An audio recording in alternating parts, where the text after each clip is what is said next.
everybody, welcome back to Knitting Butterflies. This is Emily. Today is, what is the date?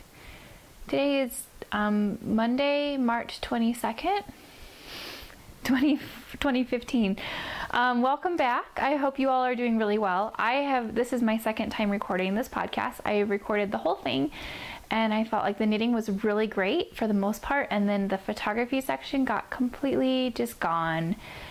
Such a bummer. So I started editing and listening back at it, and I realized that a bunch of my information that I was giving you was wrong with certain names of things and certain dates. And so I just said, you know what? Scrap the whole thing. Let's try again. Not a big deal, right? So I hope you all are doing well. Let me scoot back just a smidge, or here, let me zoom this out. There we go. Sorry about that. Let me focus again. That's better. Okay. Anyway, sorry. I don't want to fill the whole frame. I hope you're all doing well. Welcome back. There are lots of ways to find me if you are not connected with me already. There's a ton of ways to do it. First of all, I'm Emily. This is the Name Butterflies podcast. I've already said that. You can find me on the blog, and the show notes are at knittingbutterfliespodcast.com. Or a little known secret, it's also fiberphotographylife.com. There's two names that send you to the same site. And then you can find all the show notes there and the blog and stuff. I think I'm going to start writing a lot more blog posts because truthfully, blog posts are a lot easier to put together than a podcast. So I might start writing some more blog posts. We'll have to see. I think that's what I'm going to do a lot more this summer, is focus more on the blog post and less on the podcast because all my kids will be home. So anyway, you could find me on Ravelry under Emily Straw. And then I have a group that is open to you guys that we have gotten a lot of new members recently. And that is the Knitting Butterflies podcast group. Pretty simple. You can find me on Instagram under the username ButterflyM4, and you can find me on Google+. I will link directly to my profile on Google+, but it's under Emily Straw. I think it's Mrs. Emily Straw. I'm not really sure, but I'll be sure to link directly to that because you will want to hear about that in a little bit. So anyway, I have a ton of thank yous I need to send out today. So I wanted to take a few minutes and send out lots and lots of thank yous. The first one is to Sarah Stevens of the O Loops podcast. She sent me her Just Another Vanilla Sock pattern, which I love. I love having lots of different vanilla sock patterns because it gives you an idea of how different people knit their socks, which is really cool. So thank you, Sarah, for that. I need to thank Lori, who is Knits with Bears on Ravelry. She is so super sweet and super generous, and she messaged me and said, I noticed that you didn't have sock blockers and I'd like to send you some. So I really, really appreciate that, Lori. She sent me these gorgeous sock blockers from the Loopy U, and I love them so much, and they have made a huge difference in the photography of my socks, which has been awesome. And then and it will allow me to show you guys my socks a lot better, which is so great. So thank you, Lori. I really, really appreciate that. I need to thank Baby Boxer Mom, who is the sweetest person in the world also. She has been a really big encouragement to me in a photography decision that I made recently, and I cannot go into it yet for legal reasons. Nothing bad, I promise. It's nothing bad.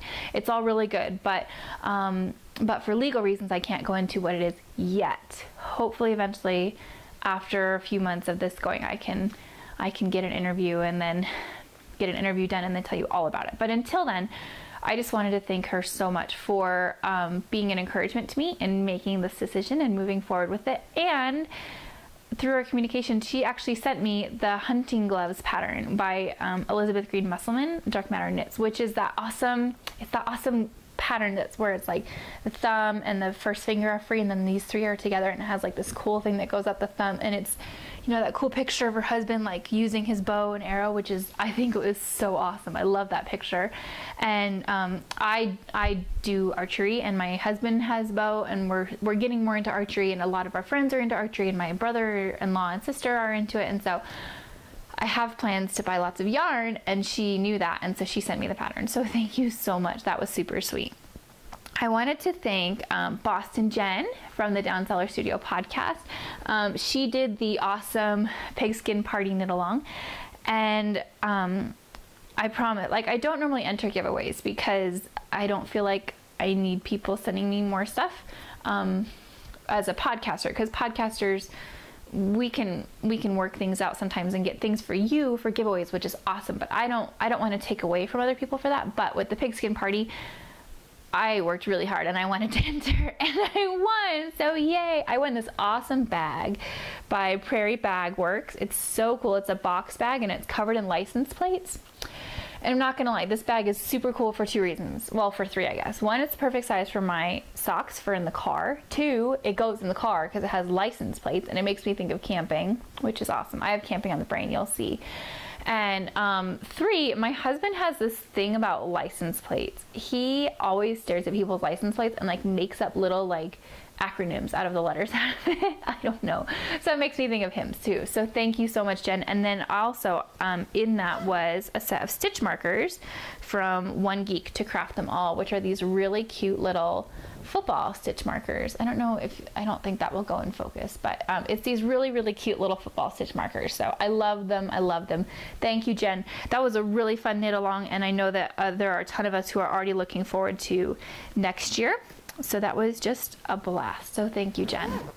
And then my last thank you I have today is to Hello Nitty Kate, who is also Kate, of course, that's her name. Sorry, I keep fiddling with my hair, but she and her husband came to Colorado to visit, and I knew they were here and I knew they were coming, and so we set up a time to meet at the Loopy U, which was really cool. I'm not gonna lie, except for at Stitches and like other podcasters, I actually have not met I haven't met listeners of the podcast in the year plus, almost year and a half. Yeah, a year and a half that I've been doing this. I have not like actually met listeners of the podcast except for other podcasters. So that was really cool to finally be able to meet a listener of the podcast. So yay, I love that. And of course, oh, where did I put it? Oh yeah.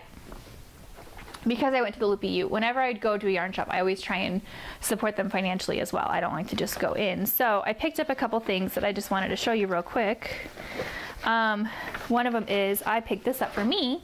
I picked up a new project bag, and this is by Blue Cube Bags. It's all made from like recycled material. And how cool is it? It's like covered in cameras, and I love it. And it was fairly inexpensive, and I love turquoise. I just love this color. So I thought it was perfect for me.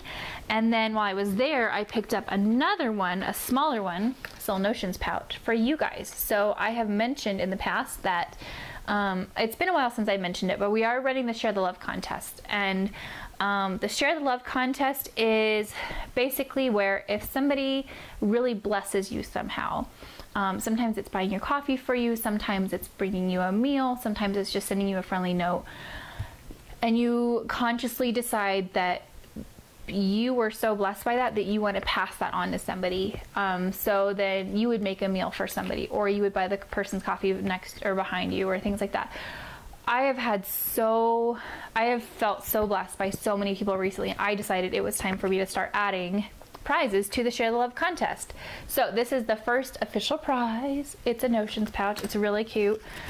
And it has lots of vintage cameras all over it. We all love vintage inside. So I just thought it was this cute little bag, and I wanted to put in my first prize for the Share the Love contest. So the way that you enter that is you go into the Ravelry group, Knitting Butterflies podcast, and then there's a Share the Love contest thread in there, and all you have to do is you just share how somebody blessed you, and then share how you turn around and bless somebody else. It can be people you know, it can be people you don't know, it can be pretty much anything you want to do. So we have had some really cool entries so far. There was one, I can't think of who it was, and I should have written down the name, but she said that she was legally blind and ended up getting stuck trying to walk across the street, and traffic was not stopping for her, and a man came and carried her across the street. How amazing is that? Like, that's the kind of thing that I just read and it makes me cry. Like, I just love it so much. So, and then she turned that around and bought the coffee of the person behind her. And so it's cool, because I think it's really neat when you identify how, we always want to say, like, giving is the best thing to do. Giving is the best thing to do. And I think giving is such an important part, but I think it's also good to willingly receive kindness from somebody and to be grateful for it, and also turn around and give. I feel like your bucket gets full from both, if that makes sense. So that is the Share the Love contest. First prize is in. If you know anybody who wants to donate prizes to that, let me know. We are running through this contest through the end of the year because I am absolutely terrible about getting to the mail on time. So this way I have to make one trip to the mail. So anyway, that is that contest. That's a bunch of thank yous, and I think we should get to some knitting. Don't you think? I think we should. So, oh, I forgot my big one. I'll be right back. Okay, so, but I'm back. Sorry, I forgot my big project. I have a ton of knitting stuff. By the way, we won't be doing the full photography segment this week because the photography segment was the part that broke, and I don't want to record it quite yet. So I don't have time to record that big of a segment today, but I wanted to get something out for you guys. So I will record the same thing again. It was really cool, but we'll go into it later. So in the knitting, that's where we should start, right? In the knitting. This is a knitting podcast. So in the last episode, I told you that I showed you the balls of yarn, my Knit Circus gradient, the cabaret base, and the Come What May colorway, which is that really gorgeous gray and pink gradient. That is amazing. And it's a DK base, Polworth silk, super luxurious, right? And then I also showed you the balled up yarn from the Knit Picks Capra, which is their cashmere merino blend in the Admiral colorway. And I told you about how I had started a top-down raglan sweater, and then my stitch counts were messed up, and so I ripped it all out. So I got really, really sick a couple weeks ago, and I started over, and I kind of went on a binge. So let me show you what I have done. So I have the entire body of this sweater done, all the way done. This is a top-down raglan button-up cardigan, and I alternated the Admiral with the gradient. So in an interesting stripe pattern that I created myself, which I'm pretty proud of, I basically just kept it in rows of 8. And so I started with the bubblegum pink at the top, and then it goes down to the gray all the way at the bottom, and it just alternates between 2 rows of the gradient, 6 of the blue, and then 4 and 4, and then 2 and 6, and then it goes back down. So it actually worked out perfectly where I was able to go through the sequence twice, once in the pink and then once in the gray, and then I ran out of yarn. So it actually worked out pretty much perfectly, I think. Yeah, like it totally mirrors each other. There's 3 up here and 3 up here. This is just kind of like the crazy me as far as like I like things to match up and be symmetrical. So the entire body of this sweater is completely knit, and this week I finished a sleeve, and the sleeve is just the Admiral color by itself. So I think that it's nice to have the sleeve be this the Admiral color, and then the other sleeve will obviously be that, and then the button band and the neckband will be that as well. And I decided I was gonna try and find buttons that matched the gradient, and that was really, really hard to find that, and I looked a lot of places. So what I'm going to do instead is just do navy blue, or the same color as the Admiral for the buttons, so that way the yarn, the gradient yarn, will really get a chance to shine and look gorgeous. So I am totally in love with this sweater. I am flying through it incredibly fast.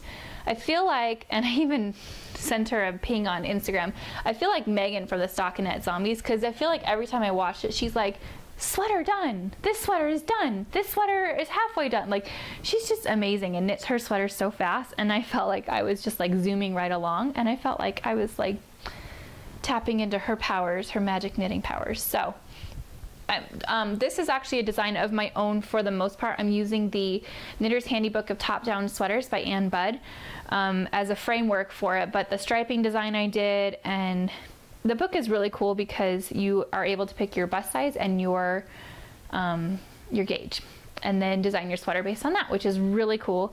Because I ran out of yarn in the gradient, I ran out of it about 5 or 6 inches too early. Which is totally, or from the bottom of where the sweater was going to be. So I just did a really big rib down at the bottom, just a 2x2 rib, really simple. And then I mirrored that in the cuff as well. And I think it looks really sophisticated and a little bit more trendy, a little bit less traditional to have the really big rib at the bottom, but I like how it fits me better, and I feel like it looks really flattering on me. So I'm very excited about this sweater. We'll have to see how well it fits. And that's pretty much all there is to say about that particular sweater. So I haven't worked on it in a few days.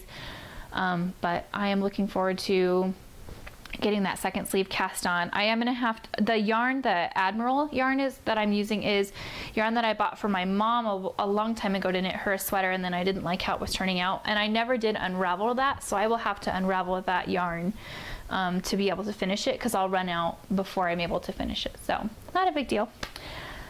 Oh my goodness, I'm sorry, I'm a little tired today. So the next project I have to show you is a pair of socks. And I recorded these before I washed these socks, and they're fine.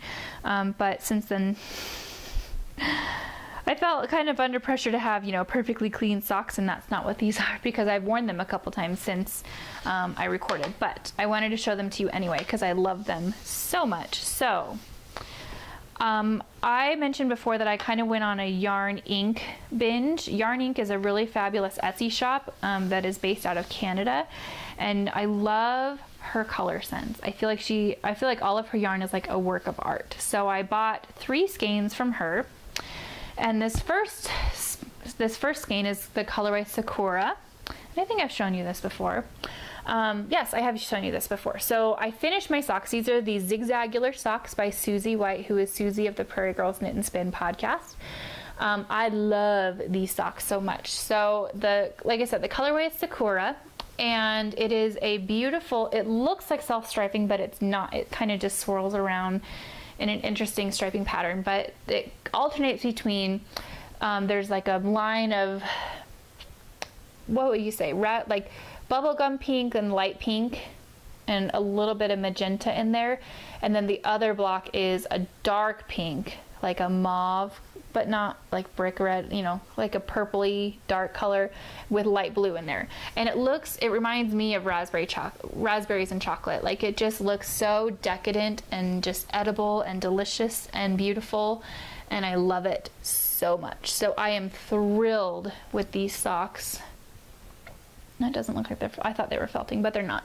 I have not had a chance to wash them yet, so I don't know how they wash and wear, but I am going to be hand washing them. The ball band, the listing on Etsy said you can machine wash cool, but the ball band says to hand wash.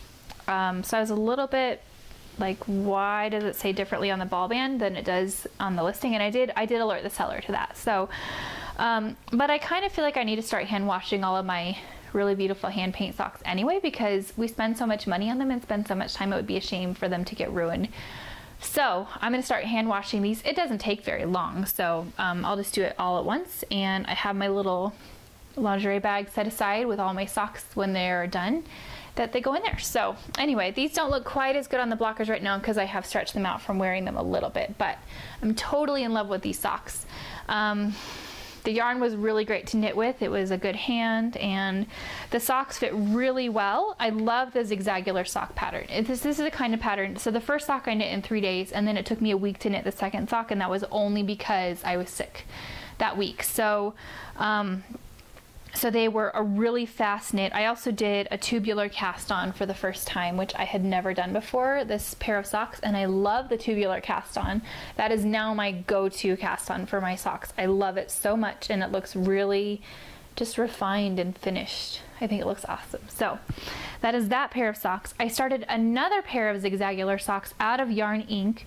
Where did I put that yarn? I might not have brought that one.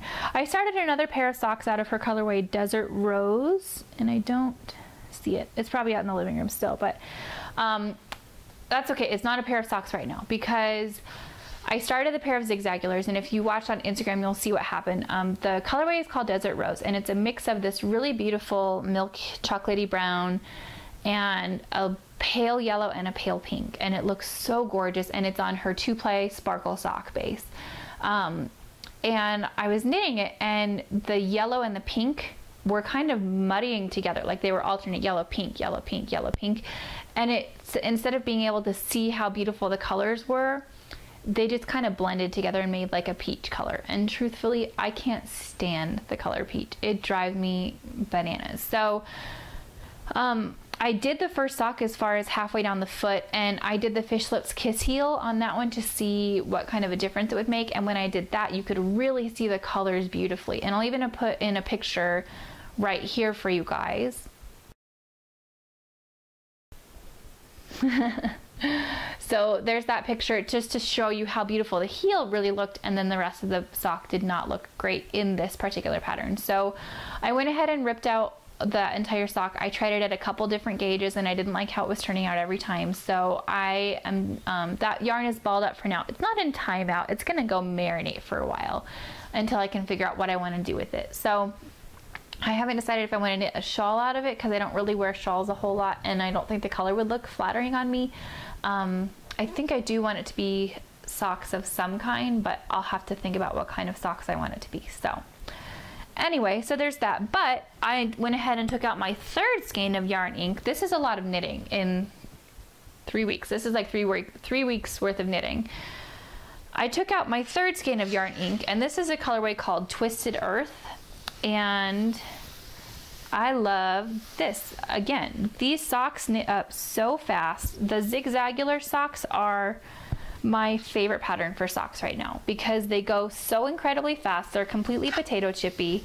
I never get bored with it, and I feel like there's always something exciting. Like if I just knit plain old vanilla socks, I'll get bored during a heel or a cuff, but with these I never get bored because they are so much fun. So another pair of zigzagulars in the colorway Twisted Earth. Aren't they pretty? So these kind of have a similar striping swirling effect. The colors, the two blocks are, there's this one right here, which is like a darker brown, like a grayish color. That's a dark grayish. That's the color we're gonna call it. With a almost white, and then it goes down into blues and greens that look kind of like the colors of the blues and greens that you see on a earth map, like on a topographical map. So it looks really like natural and earthy, and I love these socks so much. They're so beautiful and they just flew by really fast. I think it took me a week to knit the entire pair. So maybe I have magic sock knitting powers now that I found my pattern. So I have heard people say everybody's a sock knitter, you just have to find what socks are right for you. And so I figured out for me it is magic loop, US ones, cuff down, zigzagular. That is my sock right now. I cannot stop knitting these socks. They're so much fun. So I finished these in the car yesterday and I have not had a chance to wear them, so they look a little bit nicer on the blockers than the other ones did. So yeah, like I said, same thing before. I haven't had a chance to wash them, so I don't know how the yarn holds up yet in the wash, but I will be hand washing these as well. I do a heel flap and gusset. Nothing particularly special. It's just knitting a pretty basic sock with a tubular cast on. So one thing I love about the zigzagulars though is that I know I don't have to measure my foot anymore, and so I know that I need 3.5 repeats and then I start the heel flap. And I do the heel flap and pick up for the gusset, and then I need from that point 3.5 repeats, and then I'm at the end and I can do the toe. So it's really nice because now all of my socks will be the correct length and I don't have to measure them anymore with a measuring tape too. So that's exciting. But I feel like I've really found my stride with these socks. So I have knit now 2 of the 3 skeins of yarn that I bought from Yarn Ink. The other one will be sitting marinating for a while. So in the meantime, Danny, I know I have one more project, right? Danny, who is Danny from the Prairie Girls Knit and Spin podcast as well, she opened a yarn shop, which is awesome. I'm so excited for her. So this is my Danny bag, by the way. So I should say, she has had an Etsy shop for a while. This is my bag that I bought from her first update of her bags. But she opened a yarn section of her Etsy store, which is so exciting. So I bought another 3 skeins of yarn from Danny as well. Okay, I take that back. I bought 2, and then she gifted me one as a thank you for helping her with Tess. So this is her ball band. One Twisted Tree is her Etsy shop. And I started with Gem's Corporate Day Job, and this is the yarn. This is a mix of teals and gray and teals and grays and yellow. And this is her spiraling sock. So when you knit this, I have it knit enough where you'll probably be able to see. When you knit it, she worked really hard to work out the math so that at a lot of gauges and sock sizes, when you knit, the yarn will spiral around, which is really cool. So you can really see the yellow spiraling around. I started these in the car yesterday. I am doing zigzagulars on these as well. And I'm debating on if I want to continue doing zigzagulars because it looks like it was spiraling a lot cleaner before I started the zigzags, but I also know that if I just do a straight up vanilla sock, it will never get done. So I still like it, and it's still like a whole lot, and it's still spiraling really nicely. So I think it's going to be awesome when it's all done. So Danny did a fantastic job. We were all rooting for her a whole lot when she opened, and she sold out within the first 24 hours of opening, which is awesome. So yay for Danny for that. So that is my first skein from her, and I'm kind of on this binge too where I want to knit all the things that I buy from a dyer. So I bought 2 more skeins of yarn from her. This is her Late Night Light Bright colorway, which I believe is also a spiraling, and this is more of a marigold and a hot pink and the teal and then a dark purpley gray, which serves as like the background, and then the colors show up really bright against it, and it looks like light bright, which is really cool. And she also puts these little stitch markers on all of her skeins, so that's really cool. So I have some more stitch markers from Danny, so it just makes me really excited. And then the other one, this is called Hunter's Arrow. Urban Hunter's Arrow. What a cool name. Again, teal, dark purple, and dark gray. I have a thing for teal and gray. Can you tell? So I am super excited about these. So thank you, Danny, for doing such an awesome job on your Etsy shop. I cannot wait to knit these. These are her prime sock, which is 75% superwash, 25% nylon, 460 yards. So, it even tells you on the back of the ball band. It has an X. This one's a variegated twist. This one's a variegated. Pretty cool. Love it. So that is all of my knitting. I don't need to talk about knitting anymore because I have been knitting so much, and you probably are all sick of me talking about knitting now. So, like I said, we won't have the photography segment. I will go ahead and tell you up front what the next photography segment will be like, because I am going to redo it. I just don't want to do it today. I did a whole photography segment about getting more light in a small space, or when you don't have a lot of natural light, like maximizing the amount of natural light that you have. And also a common mistake that I see when people use their indoor lights with natural light at the same time, and what that does to your photos. So those are coming in the next episode, so sorry about that. So stay tuned. I have been working hard in photography though. I have started getting jobs again, which is exciting. I took the month of December off on purpose, and then it was out of season for January and February, which is completely fine, but I did start working again. I did the high school boys basketball team, all of their photos, so I got to research how to pose young men in sports to make them, look strong and manly and athletic and that kind of stuff. And then I got to research and make accounts with the people who make like the frames that, it has like the picture of the one athlete and then the whole team and stuff. That was quite an ordeal for me to get that figured out, but I did. So it's kind of cool when you do something new like that, because then you have those systems in place already, and if I get a job like that again, I have all of that done. So that's awesome. I did a 6-month shoot, which was really fun in the park on a gorgeous sunny day. We've had amazing weather here in Colorado. And then I did a 2-year-old birthday shoot as well. So that was really exciting. I have a couple more family shoots coming up here pretty soon, and we'll see what comes up. So I just kind of take it as it comes and enjoy practicing with my camera in the meantime. So we have a bunch of events coming up though. Let me look through my notes. I actually wrote notes to make sure I get all my stuff done correctly, because this is the part that I really messed up last time. So the first event that we have coming up is April 1st. This is going to be our next virtual knit night, but not really night. We're going to do this at 10:30 a.m. Mountain Standard Time, which is, if you want to use Eastern time, that's 12:30 p.m. Eastern. So we are doing it in the morning this time, and I'm doing it because I have had a couple requests for some morning ones. We have people who maybe want to join us for their lunch breaks, or their stay at home, or they work nights or things like that. So I wanted to go ahead and jump on that since we've had requests for it. So I'm really excited about that. I have a couple exciting guests that might be there. we'll see. I don't know.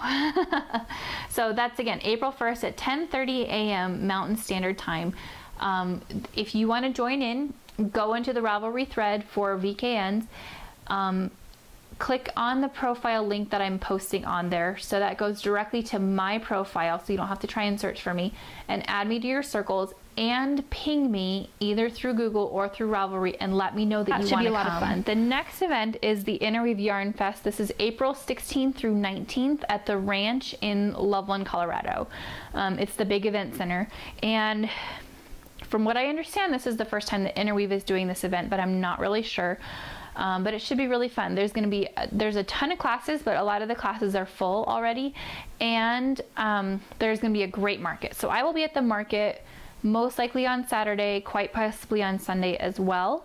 So it should be fun. I know I'll be hitting up the Bijou Basin booth and Your Daily Fiber. My sister knits, I think, will be there. A bunch of the local yarn shops will be there, so it's a really great time to come and see who all of the local yarn shop people are. Like Lamb Spun is there, and just that kind of stuff. So it'll be a lot of fun. There'll be a lot of great vendors there. Go take a look at the list. So that'll be a great time. And I also actually plan on having some swag for you at that event. So crossing my fingers that it will get done. But for sure I'll have buttons, because I've not handed out buttons before, and then I'm planning something else. We'll see if it works out or not to do something else. The next event is the Estes Park Wool Market. This is going to happen, the workshops start June 11th and 12th, and then the market is the 13th and the 14th. And this is the Estes Park Events Complex. This is where I'm going to start looking at fleeces, and I'm really excited about that this year. So again, it's a great market. This is where I met MJ Yarns, who is Jonathan. He is awesome, has an amazing sense of dyeing and how to dye his yarn so that it doesn't pool, and his shawls look gorgeous. So I met him there, and I'm looking forward to seeing him again there this year. There's just going to be a lot of really good stuff. There's tons of animals, so it's actually a more family friendly, I would say, event to bring your kids to, probably, than the Interweave event. There's alpacas and sheep and goats and all kinds of stuff to have them go see, and my kids really liked the alpaca barn last year. So I personally am planning on not having children with me, crossing my fingers, hopefully, that I won't have kids with me at that one this year, but I might. So we will see, but it's going to be a lot of fun, and I'm looking forward to it. So the last event that I have coming up in the nearer future is Stitches Midwest, which is August 6th through 9th in Schaumburg, Illinois. And I'm already letting you all know about this because I'm going for sure, because I have my Franklin Habit class booked, which I am super thrilled about.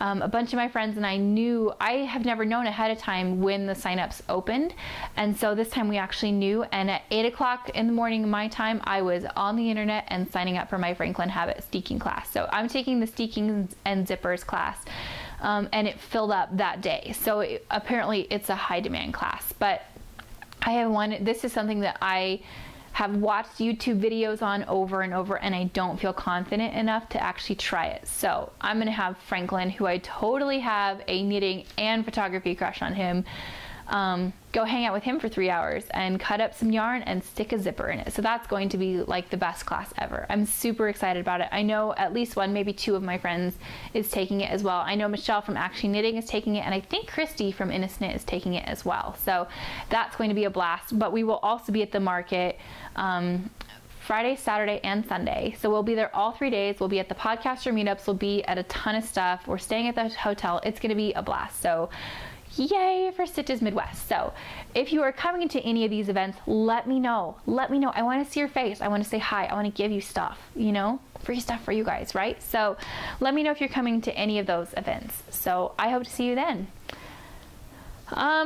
Well, I thought I would just kind of wrap up the episode with just kind of giving an update on a lot of cool life stuff that we've had going on recently. One of them is really cool. A friend of mine who lives in my neighborhood, she decided to teach herself to knit one day, and she knit this really cool thing she called the snood. It was basically like a great big cowl that you can wrap over your head with a hood on it, I think. But it was basically a big long rectangle that she seamed up at the end, and then you could make it into a hood cowl. And it was really cute, and it looked adorable on her daughter, and it was just fun. Well, then she told me that she bought all the yarn to make hat and mittens for their whole families. or hats and mittens for her entire family. And she was great. She went ahead and bought the good yarn. She didn't start off with acrylic red heart like I did. She started off with some really good yarn, and she has a great sense of color. She has a really cool modern aesthetic about her that I just love, and I think it's really neat and unique and so much fun to watch. And so she bought all this yarn, so I invited her over and I taught her how to use the Swift and the ball winder, because I always wished that when I was starting knitting, I didn't really have anybody who knew a lot more than I did. I had a couple friends, but they didn't really knit a whole lot. And so I didn't have somebody to sit down and just ask a bunch of questions to, and that kind of stuff. And so I wanted to be that friend for her of, hey, come on over and use my tools and ask questions all you want, and anything you want, I'll help you with. And so that was really cool. And she had picked out a hat pattern, and I haven't been able to find the pattern itself on Ravelry, but it was really neat to watch her, because all she did was just garter stitch a rectangle, and she felt ready to really take on hats and mittens, which was awesome. So I had some extra double point needles that I went ahead and gave her that fit her yarn, and we didn't get a chance that day to sit down and teach her how to knit in the round, which was a bummer, but we do have plans to do that soon. But it was cool because she told me all about this pattern that she wanted to knit her daughter's hat with stripes, and she said, well, I think it'll be great because it'll look a little bit more modern and sophisticated for her. And so I started telling her, well, how to do stripe changes and color changes, and she said, well, no, I don't want the stripes to go horizontally, I want them to go vertically. And I thought to myself, well, that's harder. I mean, that's essentially stranded knitting. It's color work. And she said, no, it's super easy. All you have to do is just knit in one color and purl in the other. And she was just super gung-ho about it. And I thought about it, and I thought to myself, well, you're right, that's all it is. But experienced knitters often look at that and they say, well, that's too hard. It's color work. I don't do color work. It's too hard. And yet to have a brand new knitter be so excited and just, well, yeah, you just do this and this. And she was excited about it. She wasn't afraid, and she wasn't stressed out about it being color work or worried about tension or anything. And I'll make sure and mention, just watch your tension or things like that. Maybe teach her how to knit it inside out like I like to do with my color work. But I thought it was so cool that here she is, brand new to the knitting world. No fear. It's kind of like when you have kids, and I'm not calling her a child by any stretch of the imagination, but it's like when you have kids and your kids are just like, well, yeah, you just do this and this and this. A lot of kids are not afraid to try something, and it's only when adults tell them how hard or how scary it is that a lot of times they don't try it anymore. And I feel like knitters often say, these things are so hard. Don't do these because these things are too hard. Intarsia is too hard. Color work is too hard. Or sweaters are too hard, or things like that. Where if we just take those words out of our vocabulary and our terminology, I feel like it will open up a lot more people to doing these hard things to do, quote, hard things to do that really aren't that much harder. I mean, at the end of the day, knitting is knits and purls with some other stuff thrown in there. But I just thought that was cool to watch somebody have that much confidence. And I really believe she's going to do an excellent job on that hat, and it's going to be super cute, and it will be what she wanted. So I think that's awesome. So think about that next time you are knitting or you want to look at a project that you just think to yourself, oh, this color work is too hard. I don't want to try it because it's color work. Or I don't want to try that intarsia or things like that. I'll tell you, intarsia, it takes practice. That's all. It just takes some practice, and it takes some fiddling. The first sock I ever knit was a stocking that was humongous. That was intarsia all over the place. It had Santa faces and Fair Isle and stranded, and I didn't know what duplicate stitch was, so I didn't know what a heel flap was, and a turn the heel and gusset and all. I didn't know what any of that stuff was, and I learned all of it. It wasn't a big deal. So maybe give it a shot next time you're thinking about trying something. The last thing I wanted to talk about, this is just kind of like the life stuff, because this is about fiber, photography, and life. Nothing like profound or anything, more just what we're really excited for in this house. We are excited for camping season. And if you all have watched Instagram yesterday, you understand why. Because we have had a crazy month with campers. So I've talked about in previous episodes, when we go camping, we go with a big group of people. Well, now this group of people has it's spun a little out of control. What used to be 20 people has now become over 100 people that are a part of our group. It's a little insane. We had 75 show up to the meeting, just the planning meeting, and we were missing a bunch of families. So it's awesome. I'm a little stressed out by it personally. I'm a total extrovert, but the thought of being in the woods with 100 people for a whole weekend is kind of don't worry, we would be getting permits and stuff too. So we have a couple things in place to hopefully kind of help tone it down just a little bit, while still as many people who want to participate can. But basically, when we go camping, we do dry camping. So we don't go to campgrounds. We go out in the middle of the forest in a place that is okay to camp, but there's no hookups, there's no electricity, no water, no privies, no nothing. And we shoot guns and archery away from the children, obviously. We ride four-wheelers, we do dirt bikes, we go on hikes, we build forts, we do tents, we dig in the dirt, we do everything you could possibly want to do in the woods for 3 days. And we have always tent camped. We haven't always tent camped. The first couple times we went with this group, we stayed in a camper with some friends of ours that they had a camper that slept 8, and there were only 3 of them. So they said, come on in, sleep in our camper. So we did, and we got totally spoiled. So we slept in their camper a couple times, and then we've also tent camped a few times as well. And now there are 6 of us. Which there were last year, but we tent camped both times last year. And I was really worried about the baby being too cold last year, especially in one of the higher elevations. I slept with him like this, curled up, wrapped my arm around him to keep him warm, because I was worried about him sleeping on the ground on an air mattress and being cold. So we decided that this year we were not going to tent camp anymore. We wanted to buy a pop-up camper. And we have a Toyota Highlander, so we have a vehicle that will pull a pop-up just fine. And I started looking for campers about a month ago on Craigslist, because I thought to myself, if I get on this nice and early, then it won't be the crazy rush to get campers, and it will be awesome. Well, first of all, I started searching in a blizzard.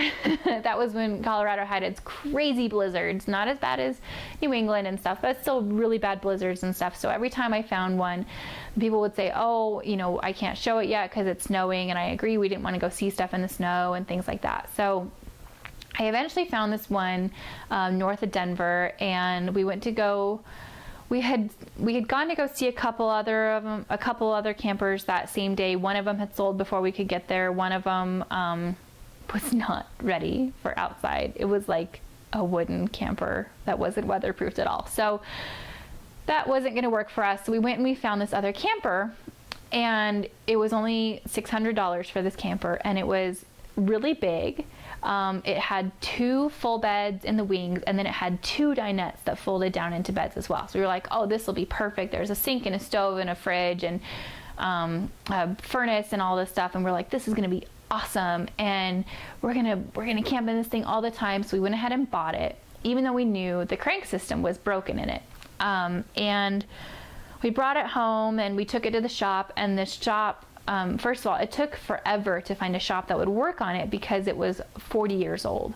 Most of the shops said, we're sorry, we won't even open it up if it's that old. Nobody was familiar with the brand, which was a Steury, S-T-E-U-R-Y, which I pinned a whole bunch of stuff on Pinterest about Steury campers. It was kind of cool. So I found one shop that was willing to look at it, and they looked at it and they researched all the parts that it would take to fix it, and then the labor and that kind of stuff. And it was going to be between $1,200 and $2,000 to fix just the crank. Plus the canvas needed quite a bit of work. It needed a good cleanup. We didn't know for sure how long things like the tires needed to be replaced and stuff. So we finally looked at it and we were like, we can't do this. Like, this is going to be too much work and too much money for what we were hoping to do for this camper. So we went ahead and posted it back on Craigslist in hopes that a mechanic and somebody who would be willing to work on it that much would find it. And sure enough, somebody did. Within 24 hours, this super nice nurse and a couple of her friends drove up, and there was a mechanic among them, and one of them who was apparently very well versed in seaming stuff, because she was like, oh yeah, I know how to sew this and I know how to sew this. And so they pretty much looked at it and said, we love it, and they took it home, which was awesome. So we sold it really quickly, which was a huge sigh of relief for us. The next day, well, that same day that we sold it, I was looking at more campers, because I was like, well, if we sell ours, we have to buy another one. I mean, we don't want to go without a camper.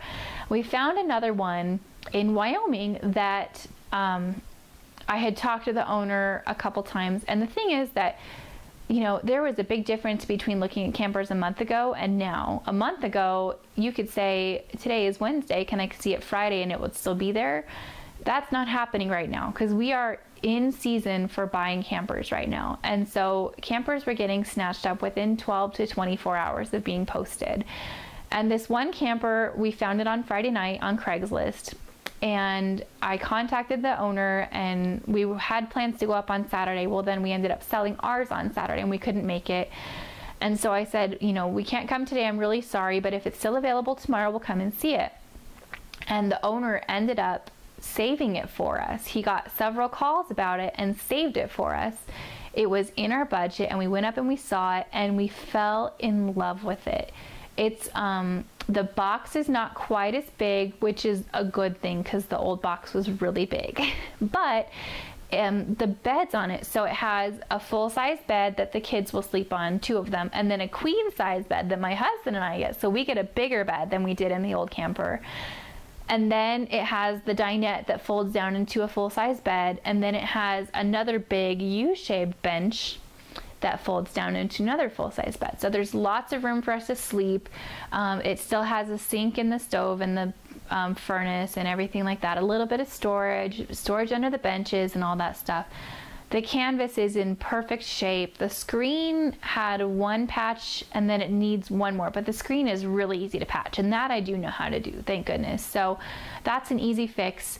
But there's no holes in the canvas. The crank system works. My husband did it up and down just to make sure everything worked, and the owner was so incredibly nice. He walked us through everything, how to hook up everything, how to do this, how to do this. So incredibly nice. And it was under budget, which is awesome. So we had talked about, like, if we had any money left over in the budget that we set for the camper, I would get to use the rest of that money to play inside and to recover cushions and put up new curtains and paint and like all this stuff. But even though this is a 1995, it is in perfect condition on the inside. There's no, like, the mattresses are still like puffy and wonderful, and the cushions are like that too. There's no rips, there's no threadbare anything. They took excellent care of this camper, and I don't know what I would do to the inside of it. So we don't have to spend money on that either. So it came in dramatically under what we were hoping to spend on a camper, which is fantastic. It towed perfectly, and we are ready to go camping for camping season. So I just thought I would share that with you, because we're really excited about it. If I do end up doing anything with it, I'll let you know on the podcast. But I also wanted to let you know about a really fun camping podcast. There are not a lot of great, I guess, RV podcasts. And when I say RV, I mean like anything besides tent camping, that are out there that aren't just about like the industry. And, you know, like you can find a million billion blog posts on, you know, how to empty your black tank, or how to tow, or, you know, how to hook up the battery, or things like that. You can find articles for that kind of stuff all over the place. Pinterest has been really great for, like, I've been Pinteresting like crazy, you know, all the organizational stuff and like 33 camping hacks that will make your life easier in your pop-up camper. There's the blog called The Pop-Up Princess, who, like, she totally redid the inside of hers, but it looks like a hotel room. It's a little too squishy for my taste personally, but it's really cute, and they have girls, so that works out well. We get really dirty, so I don't think a white duvet from IKEA is going to cut it for us, and we camp where it's cold too. So Anyway, but the Pop-Up Princess has been really cute. But there's a podcast called RV Family Travel Atlas, and this is Jeremy and Julie, Stephanie. Jeremy and Stephanie, and they're from New Jersey. You can totally tell it in their accents. They're adorable, and they have an entire podcast that is dedicated to how their family does RV camping trips. They have a 33-foot travel trailer that they pull behind their truck, but they started in a pop-up, and they did tent camping before then, and they do the campground kind of camping. So they don't do the dry camping like we do. They do campground camping, but they do it all over the East Coast, Massachusetts and New Jersey and New York, and they camped in Rhinebeck one year. How cool is that? That would be awesome. And stuff like that. So they're just a really neat family, and their story, my favorite episode, and I'll be sure to link to my favorite episode in here, but it's called What's in It for the Kids. And this episode basically took everything that I have known about camping and what it will do for my children and brought it to the surface. And I was like crying listening to this episode because it was so awesome. It's little things like, teaching them how to pretend. If you're not bringing a bunch of toys with them, then they use sticks and rocks for their toys and they're pretending. And that's awesome. Less screen time, and they learn socialization skills and like all these things that sound kind of corny when I say it, I feel like. But when they talk about it on their podcast, it is just the coolest thing ever. And it made me so excited for camping season. So like I said, I started crying when I listened to that episode. And the later ones have been more about like, what's new this year and kind of like the latest and greatest kind of stuff, which is fine. I don't know. But I think that as camping season progresses and the family actually goes on camping trips and stuff, that we'll get to hear a lot more about the places that they go. They talk about like the hikes and the different activities at the different campgrounds and things like that. And I think it's such a wonderful podcast. It gets me really inspired and excited to go camping again, to be around our friends, to sit around the campfire. And I knit around the campfire with my little headlamp on, and I knit socks, which is super fun. And it just made me excited. So be sure to check out that podcast. Even if you don't have like a camper of any kind, they said actually half their listeners don't. They just might be interested in the camping lifestyle and want to learn more about it. Go listen to them because they're awesome. So that's again called the RV Travel Family Atlas with Jeremy and Stephanie, and it's fantastic. So that is actually going to wrap it up for this episode for today. Sorry we don't have a photography segment, but we will next time. And I hope you all are doing well. Join us for the VKN on April 1st at 10:30 a.m. Mountain Standard Time. And I'm looking forward to talking to you. Bye.